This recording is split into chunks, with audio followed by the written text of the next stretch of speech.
Okay, this is the Ring doorbell bypass kit.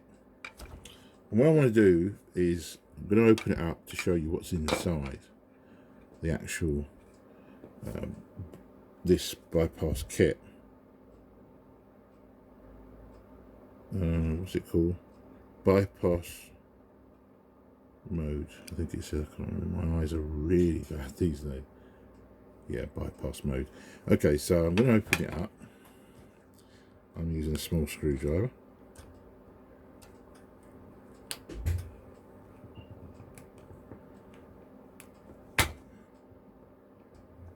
There you go. Slowly. There you go. So it pops open. There you go. Right, so this is what's inside.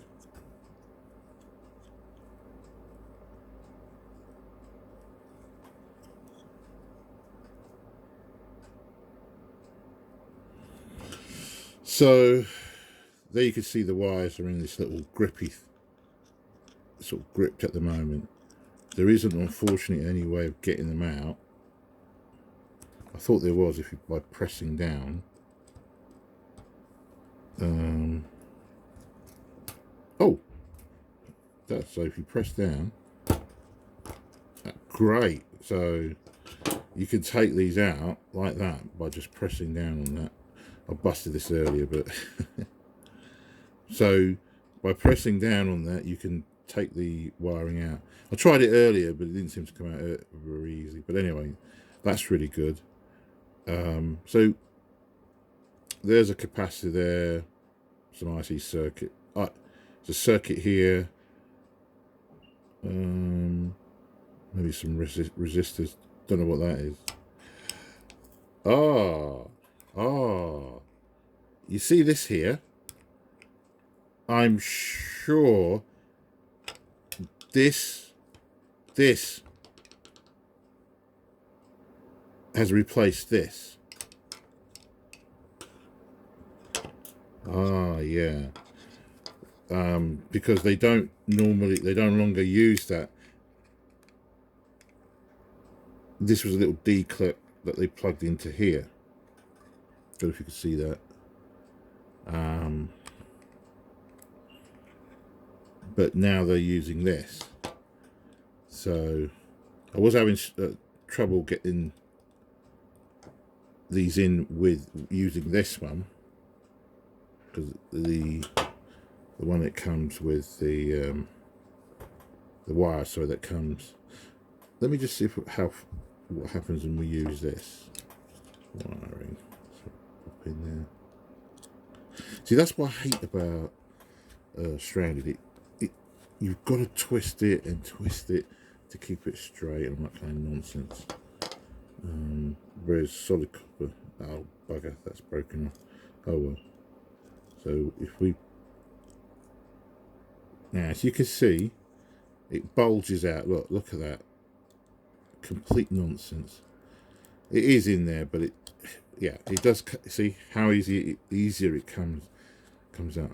Let's see if we cut it down.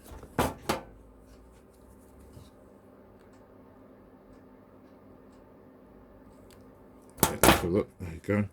So it's a little bit shorter there, as you can see. Let's see what happens when we pop this.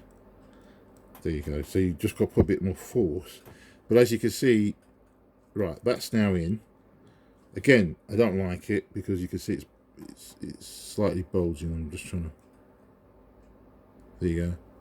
In the strands in the corner there, but it's in. It's in.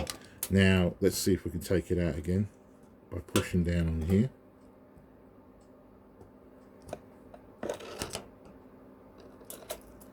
There you go. So yeah, this does, because originally I thought, oh, once it's in. Now see, look at that. Look at the end of that wire. Complete. It's just rubbish. But if you look at here, this is a reasonably thick, single strand copper wire. There you can see that there. If we pop that into there,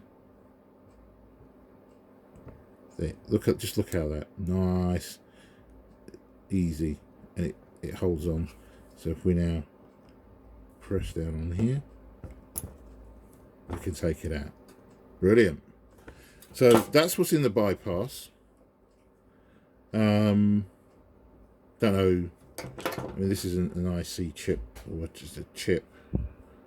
As I said before, capacitor. So I suppose this